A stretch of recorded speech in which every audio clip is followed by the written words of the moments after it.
सुनिए सुनिए ध्यान से थोड़ा। बुद्ध वंदना तृष्णा पंचशील ग्रहण किया। बुद्ध वंदना का मतलब होता है बुद्धि और विवेक वालों को नमस्कार करना। बहुत सही कर लिया, थोड़ा आगे कर लीजिए, आगे कर लीजिए, थोड़ा आगे। थोड़ा खाला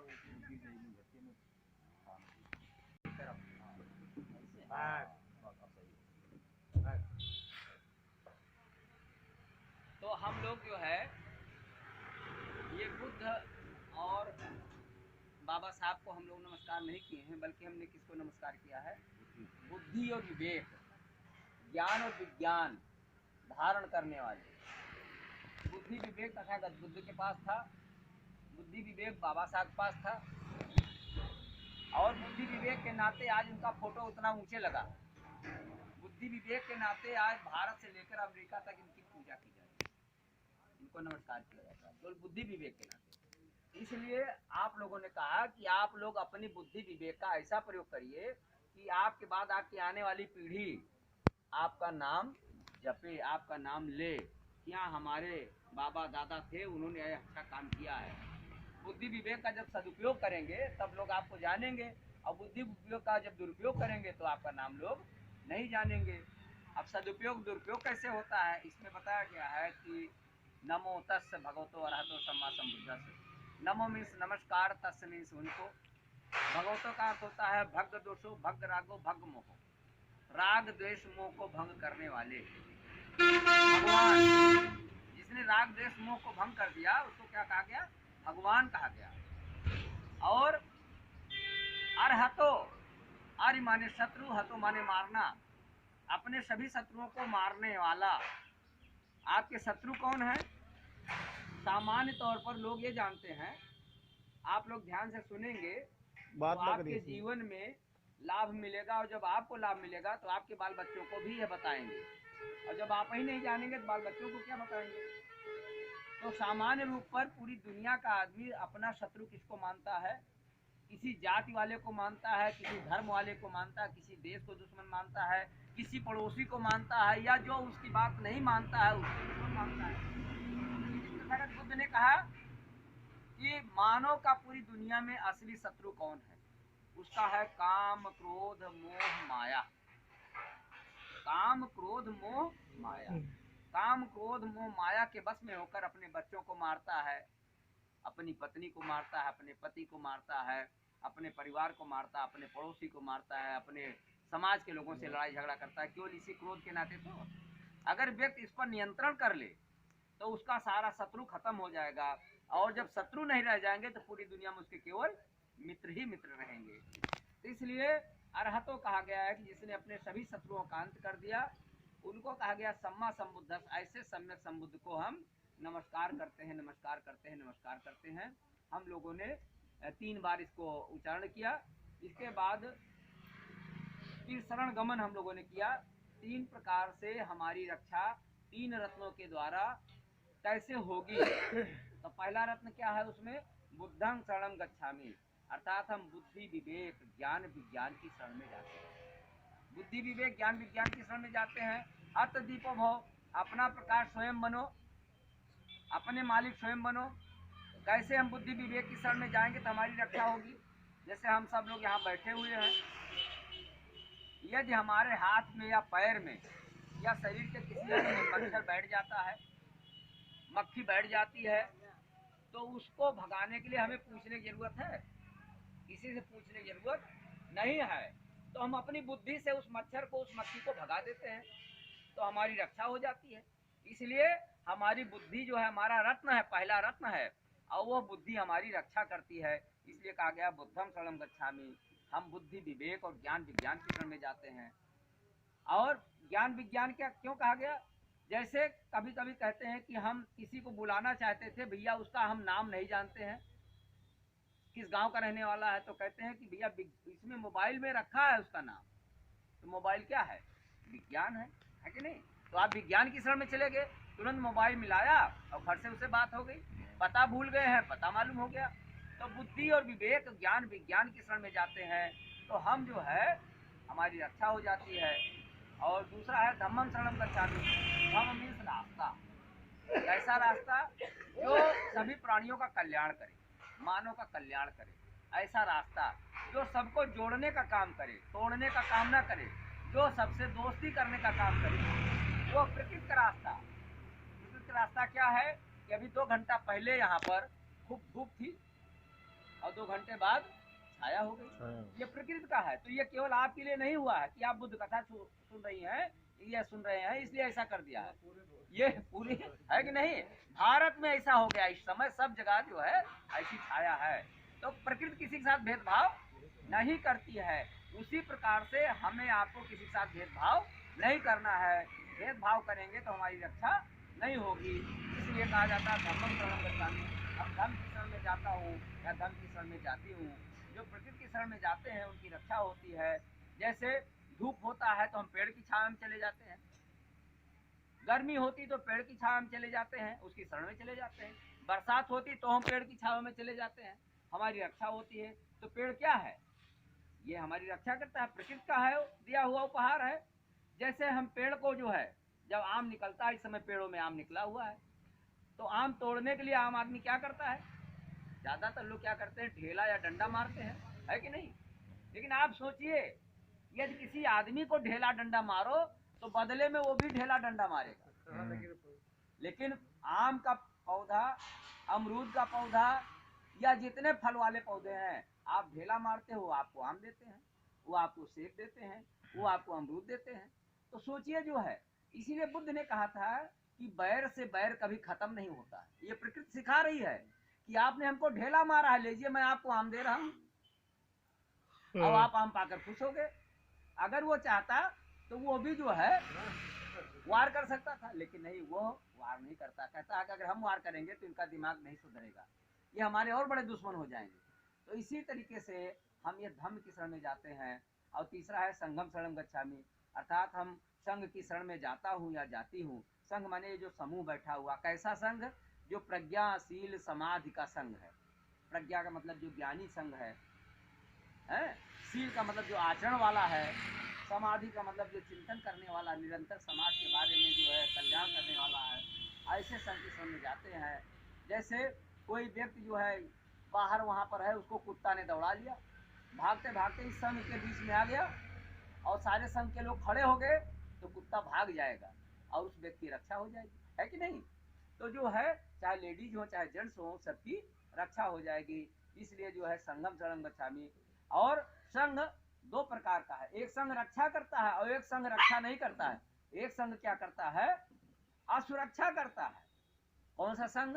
जैसे शराबी का संघ, जुआड़ी का संघ। शराबी और जुआड़ी का संघ रखोगे तो आपका घर भी नहीं छोड़ेंगे। जिस दिन आप दावत करने चले जाओगे उस दिन आप ही घर में काम लगा देंगे, है कि नहीं?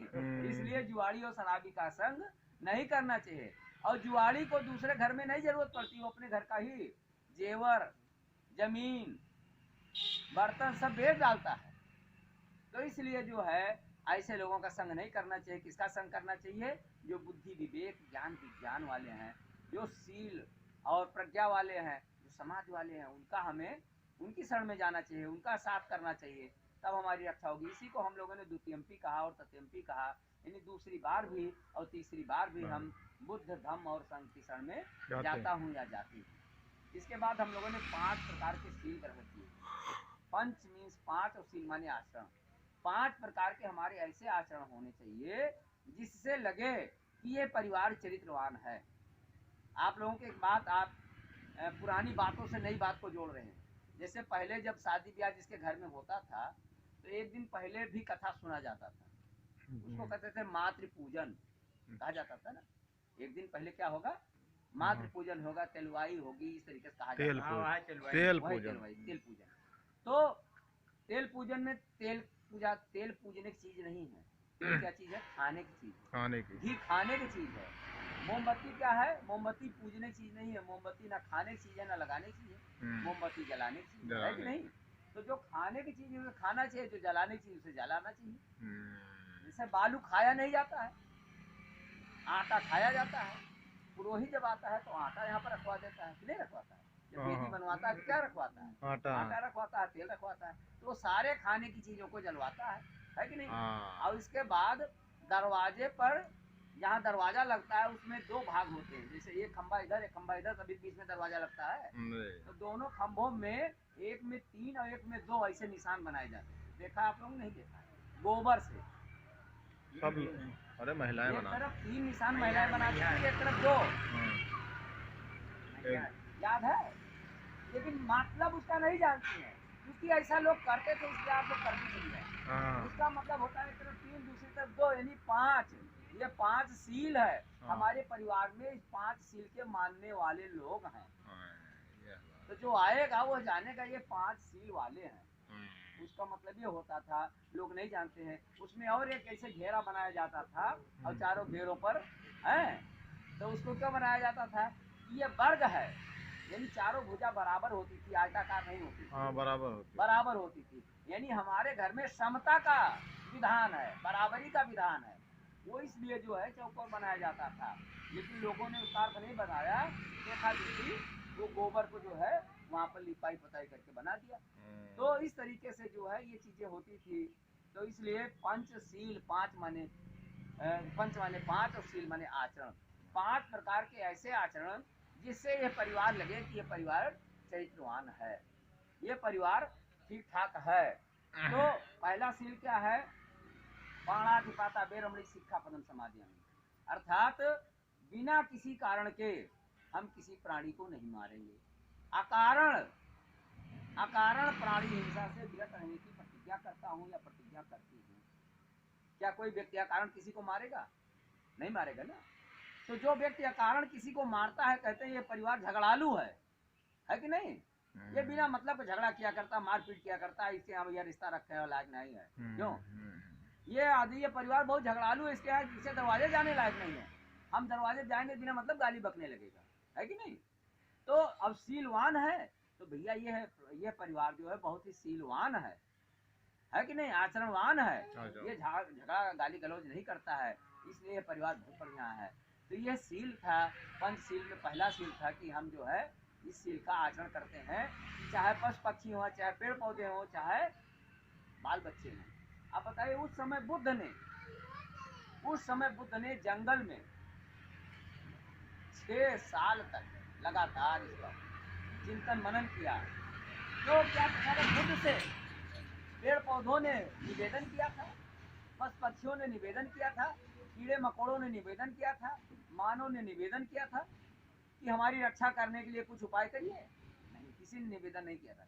लेकिन उस समय इन्होंने ऐसा नियम बना दिया कि अकारण किसी भी प्राणी को, यानी पेड़ पौधा भी अकारण नहीं काट सकते हैं, पेड़ पौधों की रक्षा हुई।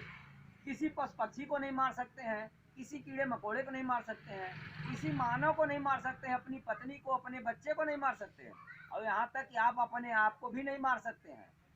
यदि आत्महत्या करते हुए पकड़े जाएंगे तो जेल चले जाएंगे, आत्महत्या का अपराध लगेगा।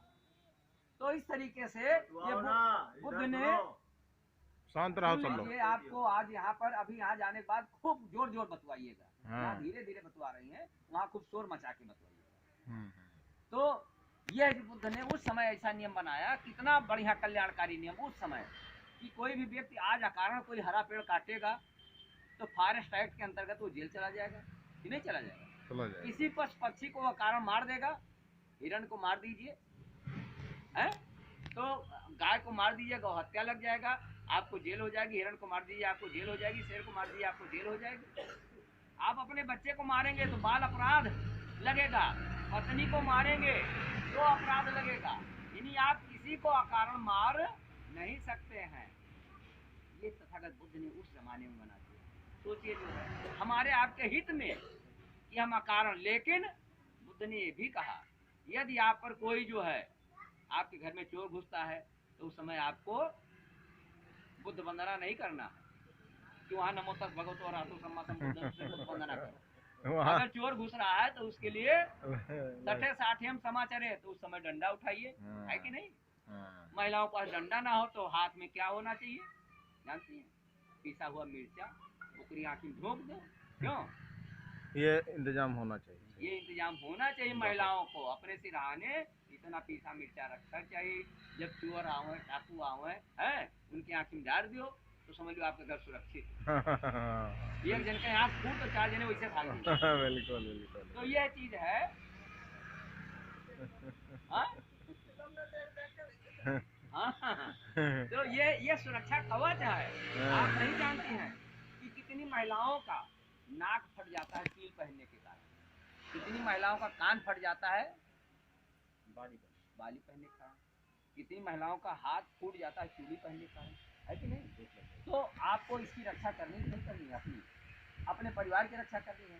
तो इसलिए अकारण हिंसा नहीं करना है। लेकिन यदि चोर घुस आवे, कुत्ता बिल्ली चला आवे, तो कुत्ता बिल्ली आपका जो है विनय नहीं मानेगा, उसको डंडा लेके भगाना है कि नहीं? और दूसरा है अदिन्ना दाना बेर हम शिक्षा पदम समाज, अर्थात हम बिना किसी की दी हुई वस्तु को ग्रहण नहीं करेंगे, चोरी नहीं करेंगे, चोरी से विरत रहने की प्रतिज्ञा करता हूँ या प्रतिज्ञा करती हूँ। जो परिवार चोरी करता है तो उसके यहाँ कोई अपना संबंध स्थापित करेगा नहीं करता। जैसे गांव में गयो कोई परिचित पहुंचा, भैया कहाँ जा रहे हो, बिटिया बिया को जा कर किसके यहाँ फलाने का, अरे यार वो तो चोर आदमी है, उसके यहाँ मत जाना, है कि नहीं? तो सब ये तो बड़ा गड़बड़ आदमी है, चोर के यहाँ कोई बैठना नहीं चाहेगा। तो ये चरित्र है, इसलिए चोरी से विरत रहने की प्रतिज्ञा करता हूँ या प्रतिज्ञा करती हूँ, यानी किसी को चोरी नहीं करना चाहिए। तीसरा है कामे मिथ्याचार अबेरमणि शिक्षा समाधियामी, अर्थात काम आदि की भावना से, व्यभिचार की भावना से विरत रहने की प्रतिज्ञा करता हूँ। चाहे कोई महिला हो चाहे कोई पुरुष हो, कोई भी महिला पर आए पुरुष पर कुदृष्टि नहीं रखेगी, कोई पुरुष किसी महिला पर कुदृष्टि नहीं रखेगा। जब ऐसा व्यवहार करेंगे तो समाज में लोग कहेंगे यार वो बहुत नीक आदमी है, हम रही चाहे न रही अपने घर की महिलाओं से कहेंगे उनका चाय पानी पिलाएंगे। लेकिन अगर दुष्ट आदमी होगा तो कहिए वो आई तो दरवाजा बंद कर दियो का बैठा है उन्हें, है कि नहीं? वो बहुत चरित्रहीन आदमी है, उसको कोई अपने दरवाजे में नहीं बैठाता है। तो इसलिए जो है चरित्रवान की हर जगह इज्जत होती है। और चौथा है मूसा वादा बेरमणी शिक्षा पदम समाधियामी, मूसा माने झूठ, वादा माने बोलना, झूठ बोलना, गप करना है, बकवास करना। तो इससे विरत रहने की प्रतिज्ञा करता हूँ या प्रतिज्ञा करती हूँ। झूठ बोलना कितना खतरनाक होता है, ये घटना है राजा प्रसेनजीत का। प्राचीन काल में ये हमारा जिला जो है ये श्रावस्ती जनपद के अंतर्गत आता था। श्रावस्ती एक गणराज्य था और इसका बड़ा राज्य जो था वो कौशल नाम था। कौशल जिसे आज अयोध्या कहते हैं वहाँ, और श्रावस्ती उसकी राजधानी थी। कौशल राज्य था, जैसे उत्तर प्रदेश राज्य है ऐसे कौशल राज्य था, उसकी राजधानी श्रावस्ती थी। तो कौशल के राजा प्रसेनजीत वो जो है अपनी जनता का हालचाल लेने के लिए जब मुँह अंधेरा हो जाता था तो भेष बदल कर निकलते थे। देखते थे कि हमारे इलाके में किसके घर में दुख दर्द है, किसके घर में कोई बीमार है, किसके घर में खाना नहीं बन रहा है। तो अगर किसी के यहाँ कोई तकलीफ होती थी उसकी मदद करते थे, और अगर राजा बनकर निकलते तो लोग डर के मारे उनसे अपनी तकलीफ नहीं बताते, इसलिए वो भेष बदल कर निकलते थे। एक बार भेष बदल कर निकले तो नगर के बाहर निकले तो देखा एक बाग था, बाग में एक व्यक्ति खड़ा था। तो उस व्यक्ति से राजा ने पूछा भैया आप कौन हो? तो उस व्यक्ति ने कहा जो आप हैं वही मैं भी हूँ। तो राजा ने समझा शायद ये भी किसी देश का राजा है, शायद रास्ता भूल गया हो। और जबकि वो चोर था तो उस चोर ने पूछा राजा से आप कौन है? तो राजा ने उसको राजा समझ के कहा जो आप हैं वही मैं भी हूँ। तो चोर ने समझा ये तो चोर है, अब हमारा काम बन जाएगा। तो चोर ने अपने मन की बात राजा से कह दी, कही भाई मैं पहली बार आपके क्षेत्र में चोरी करने आया हूँ, चलो आप भी मिल गए हो, अब हम 2 लोग हो गए, 2 चोर हो गए, अब हम इस क्षेत्र में आसानी चोरी करेंगे। तो राजा ने भेद नहीं खोला, तो कहा कि ये बताओ इस क्षेत्र में किसके यहाँ माल पानी ज़्यादा मिलेगा? तो वो ले गए अपना राजमहल ही बता दी। चलिए हम वहाँ जो है उनके एक राजा प्रसेनजीत हैं उनके यहाँ तो हो गए। जब वहाँ गया तो चोर ने कहा सेंध काटना जानते हो? राजा ने कहा नहीं भैया मैंने कभी चोरी नहीं किया है, पहली बार चोरी करने आया हुआ आपके साथ। तो कहना अच्छा ठीक है आप बाहर रखवाली करना, मैं जा रहा हूँ। वो गया सेंध काटा, अंदर गया, तिजोरी में से जो है 2 हार चुरा लाए, एक राजा को दे दिया, अपना ले लिया, चले गए। दूसरे दिन जब राजमहल में राजा बैठे तो उन्होंने अपने सैनिकों से सबसे पूछा हालचाल, सब लोगों ने हालचाल बताया ठीक ठाक है। तभी एक सैनिक आता है, कहता है कि हुजूर सम्राट राजमहल में चोरी हो गई है। तो राजा तो जानते ही थे, लेकिन क्योंकि उन्होंने कहा कि अब हमें जो है इसका भेद जो है जानना है, तो राजा ने कहा महामंत्री से जाके पता करो क्या क्या चोरी गया है। महामंत्री गए तो देखा तिजोरी में एक हार बचा था, 2 ही हार ले गया था, एक हार बचा था। तो महामंत्री ने उस हार को चुराकर अपनी थैली में रख लिया और सोचा राजा से कह देंगे जब चोर आया ही था चोरी कर ले गया, सब ले गया। तो तीनों लेके तो तो आया और राजा से कह दिया कि हुजूर पूरा तिजोरी खाली हो गया, चोर सब चुरा ले गया। सब तीनों ले गए। अब उसको कहा पता चोर पकड़ा जाएगा। राजा ने कहा चोर का पता लगाओ। सारे सैनिक निकल पड़े, चोर पकड़ा गया। आया महल में हाजिर हुआ राजा के सामने। तो राजा ने पूछा ये बताओ तुमने चोरी किया है? कहा हाँ हुजूर मैंने चोरी किया है। कहीं चोरी करने की सजा जानते हो? कहीं हाँ हुजूर मैं जानता हूँ। तो कहा कि फिर क्यों कह रहे हो कि मैंने चोरी किया है? तो कहीं मैं झूठ नहीं बोल सकता। तो क्यों? कहा एक बार मैं चोरी करने जा रहा था तो मुझे रास्ते में एक बहुत भिक्षु मिले। तो उन्होंने पूछा बेटा कहाँ जा रहे हो? तो मैंने कहा चोरी करने जा रहा हूँ। बहुत भिक्षु ने कहा चोरी नहीं करना चाहिए, चोरी करना जो है गलत बात है। तो उसने कहा कि मुझे चोरी करने के अलावा कुछ नहीं आता है। बहुत भिक्षु ने कहा देखो चोरी कतई न करो और उसके साथ साथ झूठ भी नहीं बोलना चाहिए। तो उस बहुत भिक्षु ने कहा था कि बेटा ना चोरी करो ना झूठ बोलना चाहिए। तो हुजूर मैंने चोरी किया है लेकिन मैं झूठ नहीं बोल रहा हूँ। तो राजा ने कहा चलो ठीक है, तो क्या चुराया उसमें? तो कहा कि 2 हार था, हम 2 लोग थे और 2 हार हम निकाल लाए थे, एक छोड़ दिया था। तो राजा ने अपने पास जो हार था उनको बंटवारे मिला था दिखाया, कहा क्या यही हार था दूसरा वाला? कहीं हाँ हुजूर यही हार था और एक हार ये मेरे पास है। तो चोर ने पूछा क्या दूसरा चोर भी पकड़ा गया? तो राजा ने कहा हाँ वो भी पकड़ा गया। अब राजा क्यों बताया कि हम ही थे? कहीं हाँ वो चोर भी पकड़ा गया है। तो कहे कि अच्छा। तो राजा ने कहा महामंत्री आप तो कह रहे थे कि सब चुरा ले गया, ये कह रहा मैंने 2 ही चुराया है, तीसरा हार कहाँ गया? तब महामंत्री जो है चुप। उन्होंने कहा हुजूर मैं नहीं जानता था चोर पकड़ा जाएगा, तीसरा हार मैंने रख लिया था। सोचा था जब चोरी हुई ही है तो लाओ एक मैं भी चुरा लूं। तब राजा ने कहा चोरी करने की सजा जानते हो चोर से? कहा हाँ हुजूर जानता हूँ। तो राजा ने कहा ये चोरी करने के बावजूद भी झूठ नहीं बोला है, एक ही अपराध है। और महामंत्री ने चोरी भी किया और झूठ भी बोला है, 2 अपराध है।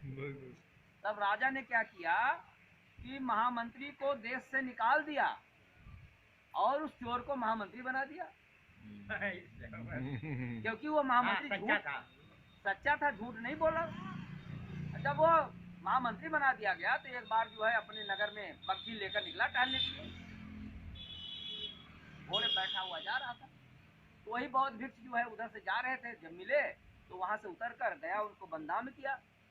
कहा भंते जी आप मुझे पहचान रहे हैं? कहीं नहीं भैया मैं नहीं पहचान रहा हूँ। तो कहा अरे मैं वही चोर हूँ जिसको आपने कहा था नहीं चोरी करना चाहिए नहीं झूठ बोलना चाहिए। तो भंते जी ने कहा कि अरे किसके यहाँ इतनी लंबी चोरी कर ली हो, ये सब चुरा लाए हो बग्घी वगैरह? तो कहा नहीं भंते जी हमने जो है जो आपने कहा था झूठ नहीं बोलना चाहिए, हमने झूठ का पूरा प्रकरण उसने बताया। तब चोरी किया लेकिन झूठ नहीं बोले।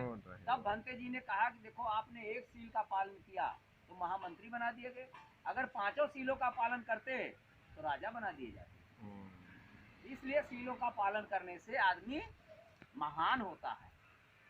इन्होंने सीलों का पालन किया, बाबा साहब ने सीलों का पालन किया। आज पूरी दुनिया में जो है इनकी जय जयकार हो रही है। इनके बताए हुए रास्ते पर लोग चलने के लिए संकल्प कर रहे हैं, प्रतिज्ञा कर रहे हैं। तो इसलिए सीलों का पालन जो है करने से मानव खुशहाल होता है, मानव चरित्रवान होता है, मानव की जान पहचान बढ़ती है, मानव को बहुत से लोग मानने वाले हो जाते हैं, जानने वाले हो जाते हैं, जान पहचान बढ़ती है। इसलिए सीलों का पालन। और 5वां सील है सुरा मेरे मध्य प्रमाद थाना दे रमणी शिक्षा। सुरा माने शराब, मेरे मीन शराब की तरह जितनी नशीली चीजें हैं पूरा मेरे मध्य प्रमाद थाना बेरमणी शिक्षा समाधि। और जुए के स्थान से शराब यानी जितनी नशीली चीजें हैं तथा जुए के स्थान से विरत रहने की प्रतिज्ञा करता हूँ या प्रतिज्ञा करती हूँ। जो लोग शराब पीते हैं और जुआ खेलते हैं वे समाज में कभी जो है सम्मान नहीं पाते हैं।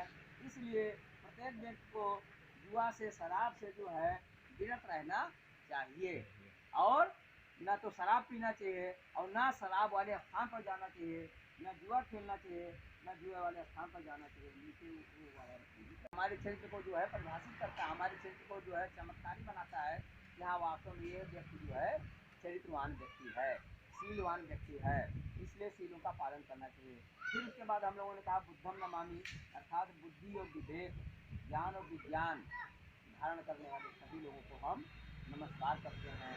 फिर कहा गया धम्मम नमामि, जो प्रकृति के मार्ग पर जो मैत्री का कार्य करते हैं ऐसे लोगों को हम नमन करते हैं। संगम नमामि, जो संघ के साथ में रहते हैं, जो प्रज्ञाशील समाधि का जो है अनुगमन करते हैं, अनुसरण करते हैं, उनको नमन करते हैं। फिर कहा गया है साधु साधु साधु, अर्थात सभी का कल्याण हो कल्याण हो कल्याण हो। ये कल्याण कब होगा? जब पहले साधु का मतलब होता है जो आपने कहा मैंने जान लिया, दूसरे साधु का अर्थ होता है मैंने समझ लिया, तीसरे साधु का अर्थ होता है मैंने ग्रहण कर लिया। जब हम ग्रहण कर लेंगे तो हमारा कल्याण होगा। इस तरीके से हम लोगों ने ये जो है बुद्ध बनात सनातन से जो ग्रहण किया था पाली भाषा में, हमारे पुरखों की भाषा थी, ये उसका हिंदी में अर्थ था। अब हम आते हैं कि जो है शादी से एक दिन पहले बुद्ध कथा को सुनना है कि नहीं? आ जाता है ना कि एक दिन पहले बुद्ध कथा क्यों सुनना चाहिए? एक दिन पहले बुद्ध कथा सुनने से हमें शीलों के बारे में जानकारी हो जाती है, हमें मोमबत्ती अगरबत्ती कैसे जलाना चाहिए इसके बारे में जानकारी हो जाती है, हम घी और तेल क्यों नहीं जलाते हैं इसके बारे में जानकारी हो जाती है कि नहीं? हम पीपल का पत्ती क्यों लगाते हैं इसके बारे में जानकारी हो जाती है। आपके क्षेत्र में तमाम पेड़ लगे हों और आप गर्मी के मौसम में जब हवा ना चल रही हो तो देखिए किसी पत्ती नहीं हिलेगी, लेकिन जहाँ पीपल का पेड़ होगा देखिएगा इसकी पत्ती हिल रही है। क्यों? क्योंकि ये अकेला पेड़ है जो 24 घंटे ऑक्सीजन देता है।